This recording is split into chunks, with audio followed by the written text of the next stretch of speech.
for you.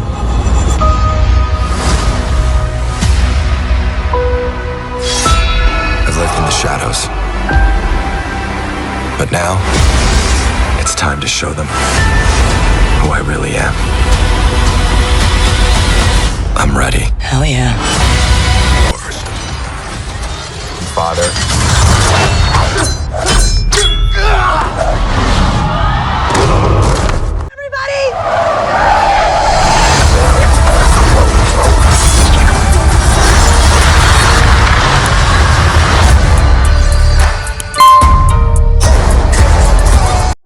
Assalamualaikum warahmatullahi wabarakatuh. Selamat datang kembali di channel Afka TV.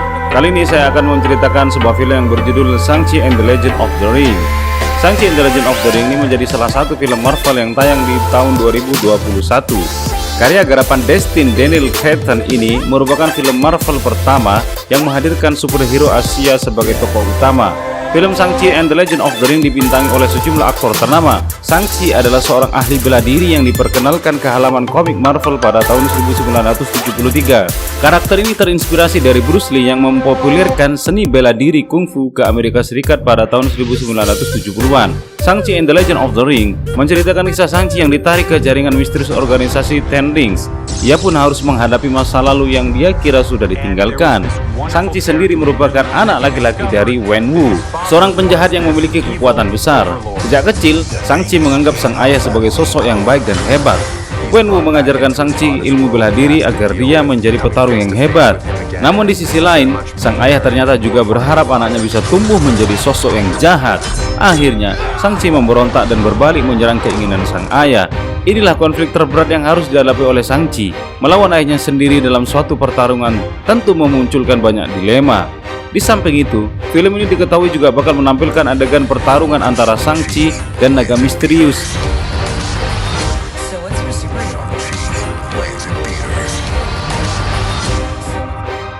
Bagaimana dengan nasib Shang-Chi yang ditarik ke dunia Ten Rings? Apakah Shang-Chi mampu menghadapi masa lalunya? Saksikan film Shang-Chi and the Legend of the Ring di channel Afka TV. Jangan lupa like and subscribe. Terima kasih dan selamat menonton.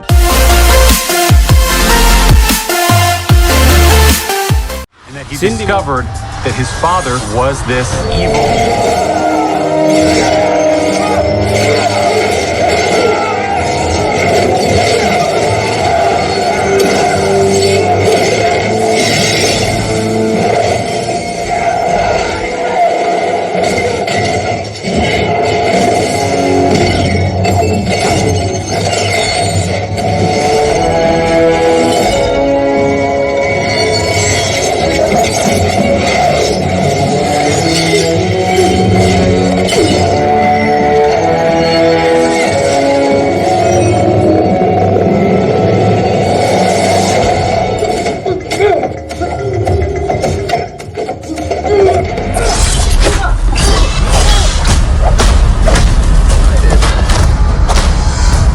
Kind of tongue-in-cheek, I ended up... Plus, I actually did take a little bit of martial arts as a youth.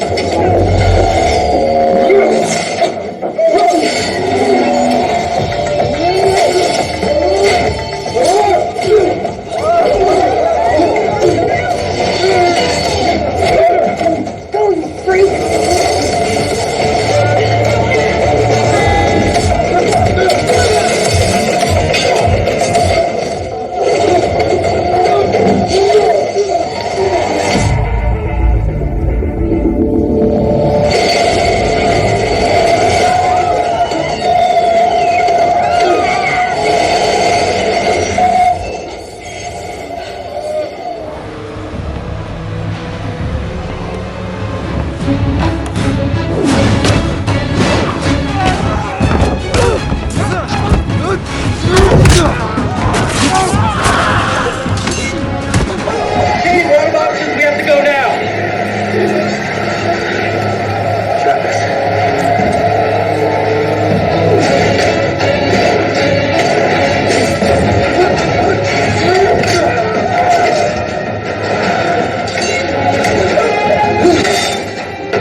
Assalamualaikum warahmatullahi wabarakatuh. Selamat datang kembali di channel AFK TV.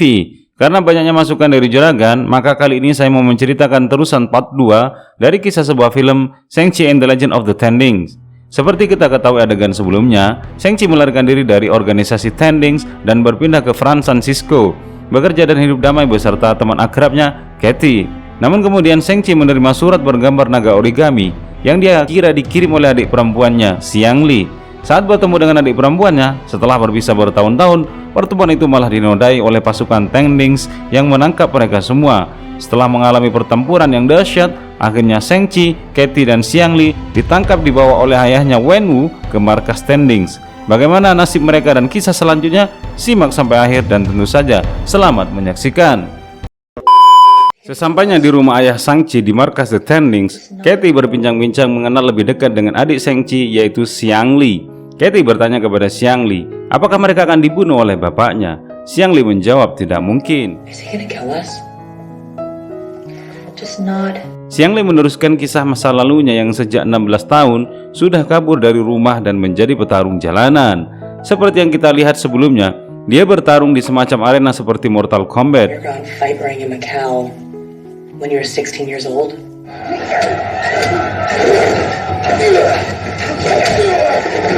Saat masih kecil, ibu Shang-Chi terbunuh oleh kelompok atau geng organisasi tertentu yang tidak menyukai Ten Rings. Kematian sang istri membuat Wen Wu memburu pembunuh tersebut dan organisasi yang bekerja sama atau terhubung dengan pembunuh istrinya. Wen Wu membantai keseluruhan orang-orang organisasi itu.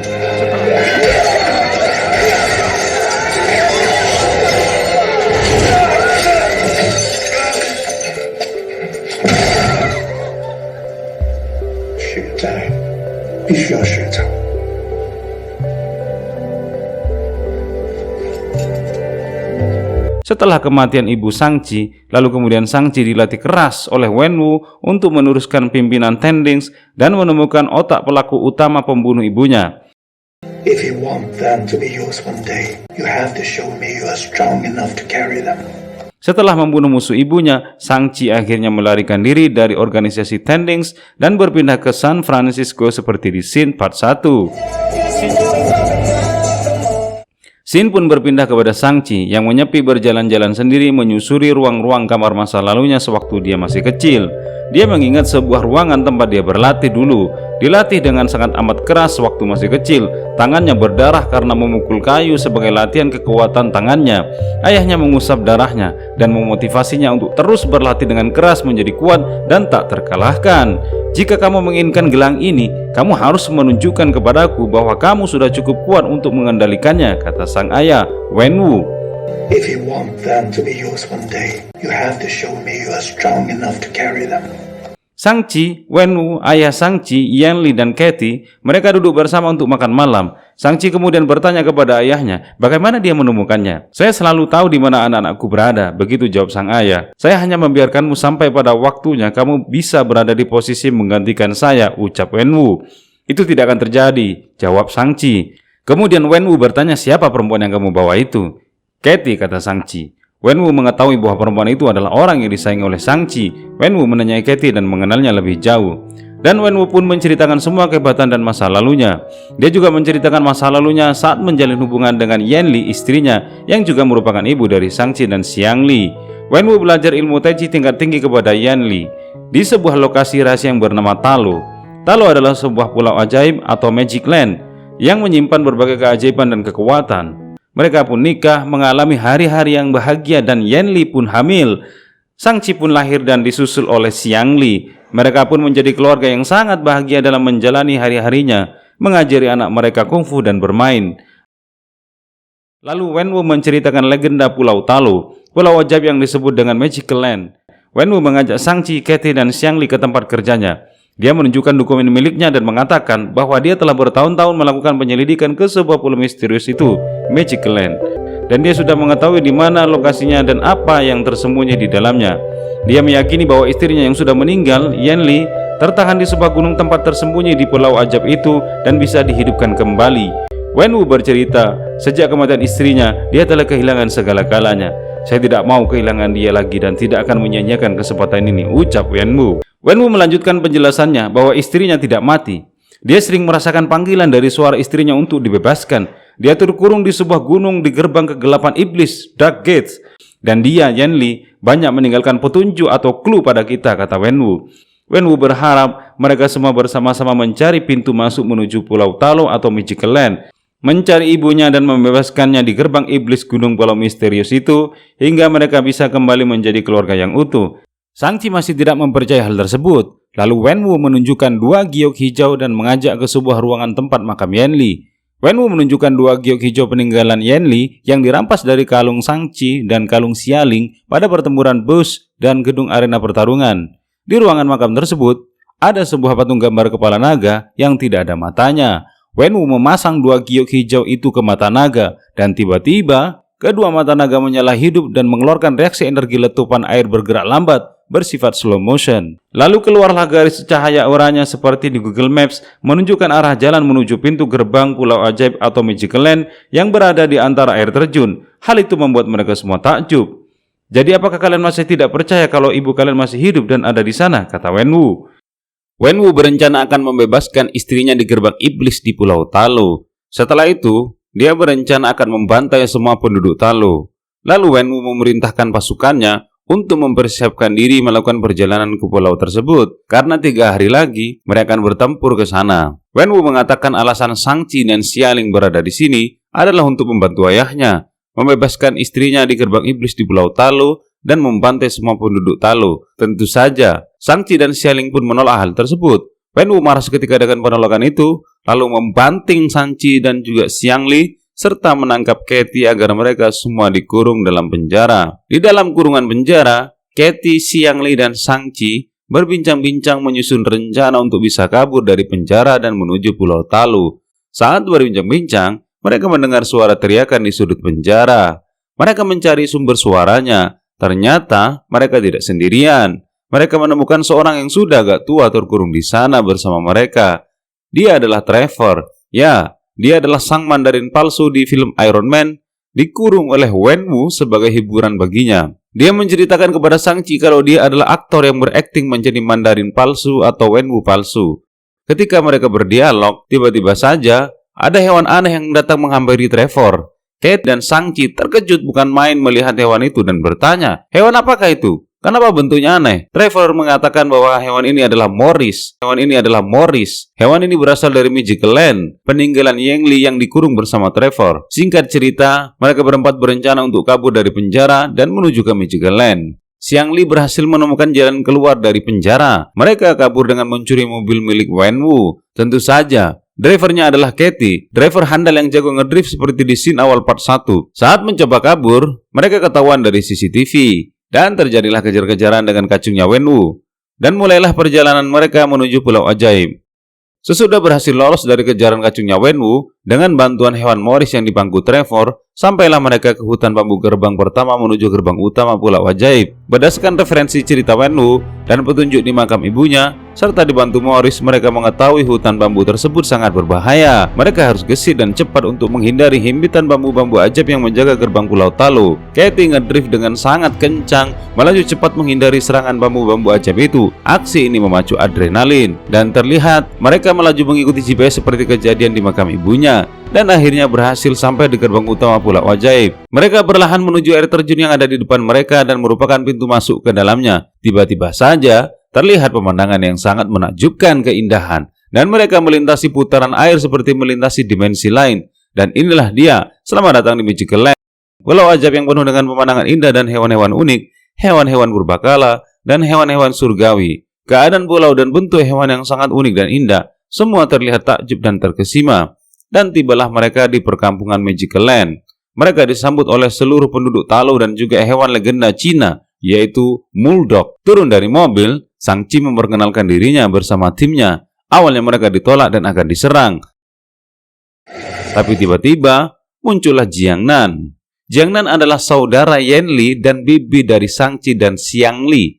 Jiang Nan juga merupakan pimpinan di Pulau Talu yang memiliki ilmu Tai Chi tingkat tinggi. Dialah mentor Yen Li selama ini dan juga akan menjadi mentor ilmu Tai Chi bagi Shang-Chi.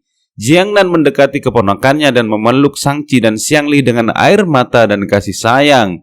Begitu juga dengan Katie, dan semua termasuk si Trevor diterima dengan baik, dipersilahkan masuk. Jiang Nan membawa Shang-Chi, Xiang Li, dan Katie memperkenalkan sejarah kerajaan serta pasukan mereka, dan menceritakan seluk-beluk tentang prajurit pelindung dari desa Talu. Ada juga cerita naga pelindung yang disebut dengan Great Protector, pelindung yang agung, yang nantinya membantu Shang-Chi. Serta juga ada cerita Iblis Dweller in Darkness yang ada di Gunung Iblis atau The Dark Gates. Inilah iblis yang akan dibebaskan oleh Tendings. Mereka pun diberikan pakaian khas desa Talu atau Magical Land oleh Jiang Nan. Jiang Nan dengan pasukannya mempersiapkan diri membuat senjata dan berlatih untuk menghadapi pasukan Tendings yang akan membantai penduduk Talu dan membuka gerbang naga iblis di gunung kurungan makhluk terkutuk Dweller in Darkness.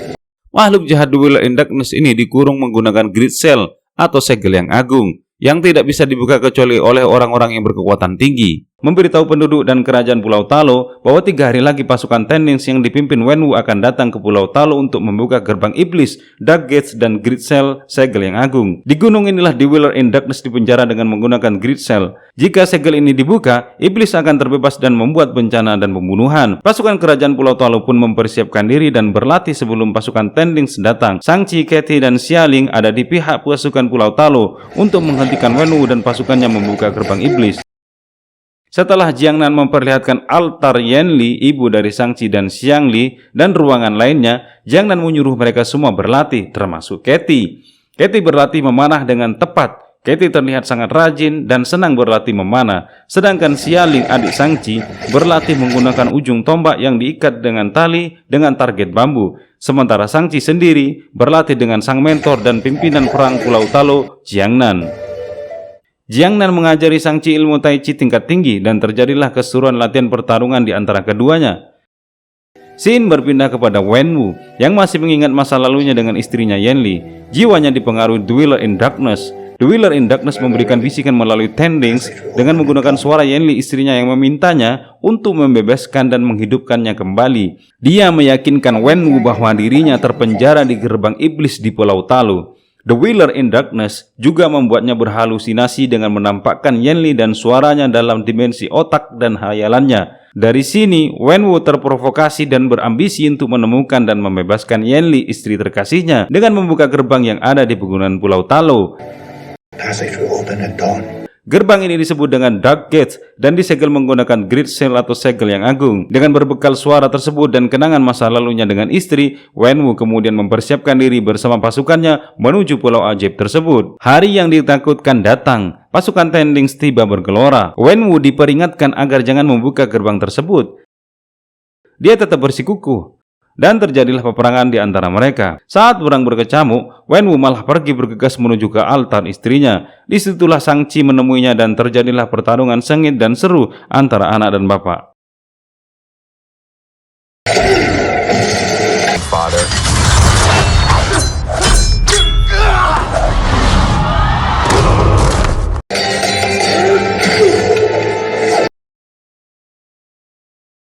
Dalam pertarungan itu, Shang-Chi hampir menang. Shang-Chi menghentikan serangan dan Shang-Chi mengingatkan ayahnya Wenwu bahwa ibunya sudah mati dan tidak akan bisa hidup kembali. Yang berbicara kepadanya melalui Tendings adalah pengaruh iblis Dweller in Darkness. Dia memanfaatkannya agar membebaskan iblis Dweller in Darkness dari gerbang iblis. Tapi tetap saja Wenwu tidak menggubrisnya dan bersikukuh bahwa istrinya masih hidup. Lalu Wenwu memukul Shang-Chi dihantam dengan pukulan keras, membuat Shang-Chi terpental ke dalam ceruk air danau dan pingsan.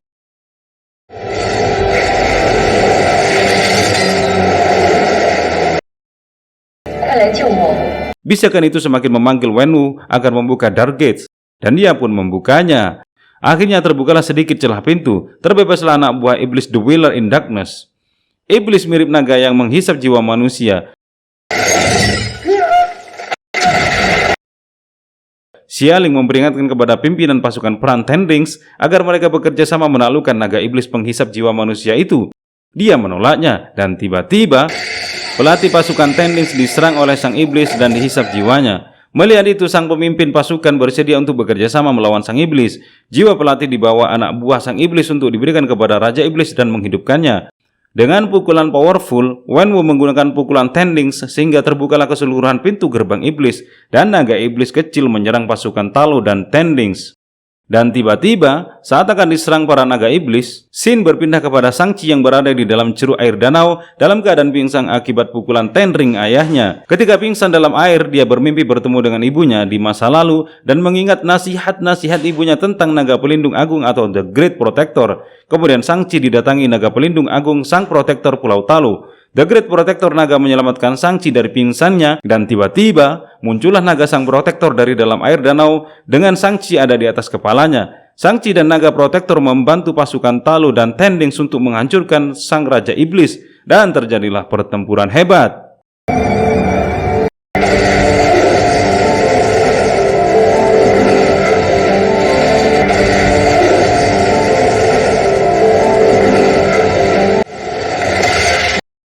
Mula-mula Shang-Chi menghampiri sang ayah dan melakukan pertarungan. Di sini Shang-Chi tidak menggunakan Tendings, tetapi dia menggunakan ilmu Tai Chi tingkat tinggi seperti ibunya, karena memang Wenwu yang hanya memiliki Tendings-nya. Ketika Wenwu menyerang Shang-Chi menggunakan Tendings, ia melesatkan kekuatan super dahsyat 5 gelang dari tangan kirinya, dan ternyata Shang-Chi mampu menangkal serangan itu dan bahkan bisa mengendalikan Tendings dari tangan kiri ayahnya dengan menggunakan teknik Tai Chi yang diajarkan ibu Shang-Chi sewaktu kecil. Setelah mengendalikannya, Shang-Chi menggunakan 5 gelang dari Ten Rings tersebut untuk menyerang ayahnya yang hanya menggunakan 5 gelang tersisa dari tangan kanannya. Anehnya, 5 gelang dari Ten Ring yang dikendalikan oleh Shang-Chi warnanya berbeda dengan Wenwu. Wenwu memiliki warna biru dan Shang-Chi memiliki warna kuning api. Dan pertarungan sengit pun berlanjut antara ayah dan anak sesama pengendali Ten Rings. Tembakan dari Ten Ring sang ayah membuat Shang-Chi terpental benturan dengan cepat ke tanah. Dikira sudah kalah, tiba-tiba Shang-Chi muncul dengan mengendalikan seluruh 10 gelang dari Ten Rings. Wenwu tak bisa berbuat apa-apa karena seluruh gelang Ten Rings sudah dikuasai dikendalikan Shang-Chi. Saat Shang-Chi hendak menembakkan kekuatan penuh 10 gelang itu kepada ayahnya, dia pun membuangnya karena tidak tega. Lalu terjadilah percakapan di antara keduanya. Shang-Chi masih memohon agar ayahnya berhenti. Keluarga membutuhkanmu, kata Shang-Chi. Saat dialog itu, tiba-tiba muncullah naga iblis dari belakang Shang-Chi dan akan memakannya. Wenwu pun mendorong Shang-Chi agar selamat dan mengorbankan dirinya dimakan oleh naga iblis yang seperti Fing Fang Foom. Ketika jiwa Wenwu dihisap, dia menyerahkan dengan mengirim gelangnya kepada Shang-Chi. Ia pun terjatuh dan meninggal. Momen haru ini membuat Shang-Chi menangis dan mengganas untuk membalas dendamkan ayahnya yang dibunuh oleh sang naga iblis. Begitu Shang-Chi mendapatkan Ten Rings, pertarungannya beralih melawan Dweller in Darkness.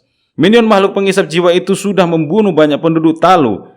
Di titik ini, Shang-Chi pun mendapatkan bantuan yang dia butuhkan untuk melawan makhluk itu. Begitu Great Protector muncul, kemudian Shang-Chi dengan menggunakan Ten Rings ditemani adiknya Xialing, didampingi naga Sang Great Protector bersama-sama melawan dan menghancurkan naga iblis Dweller in Darkness. Tiba-tiba, Katie melepaskan anak panahnya dan mengenai Dweller in Darkness. Setelah Katie memakai busur dan anak panah serta melepaskan tembakan sempurna, Shang-Chi menyerang Dweller in Darkness yang terluka. Itu membuatnya menembakkan Ten Rings ke dada naga itu dan menggunakan kekuatan penuhnya untuk membunuhnya.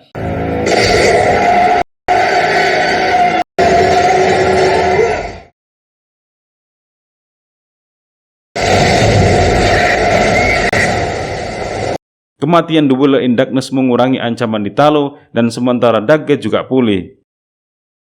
Para penduduk desa Pulau Talo pun memberikan lampu yang dihubungkan ke danau sebagai penghormatan dan persembahan kepada seluruh korban penduduk Talo. Shang-Chi dan Katie memandangi danau tersebut dan muncullah naga protektor yang merupakan naga pelindung di Pulau Talo. Naga ini adalah mirip dengan naga di film Dragon Ball. Scene diakhiri dengan Wong yang menjemput kehadiran Shang-Chi dan Katie di sebuah tempat makan bersama temannya melalui lingkaran lintasan dimensi yang merupakan ciri khas dari Dr. Strange dan anak buahnya. Menyambut Shang-Chi ke semesta superhero yang lebih besar dengan cara yang besar. Jadi kan akhir itu, dia direkrut Wong dan bersama Katie, mereka dibawa ke kamar Touch untuk membahas masa depannya dan sifat Ten Rings. Ada kemungkinan kalau ini juga membangun panggung bagi Shang-Chi untuk tampil di Doctor Strange in the Multiverse of Madness bersama Wong. I was wrong. Yeah. Ya itulah tadi akhir dari film Shang-Chi and the Legend of the Ten Rings. Bagaimana menurut juragan filmnya? Seru nggak? Tolong beritahu saya di kolom komentar ya, nanti akan saya baca. Dan bagi juragan yang mempunyai film-film action terbaru atau film yang juragan rekomendasikan, tolong tinggalkan di kolom komentar, akan kami review. Terima kasih yang sudah subscribe, saya doakan yang subscribe semoga kalian semuanya sehat dan selalu sukses. Dan terima kasih telah menonton videonya sampai akhir. Sampai jumpa lagi di video berikutnya. Assalamualaikum warahmatullahi wabarakatuh. For you.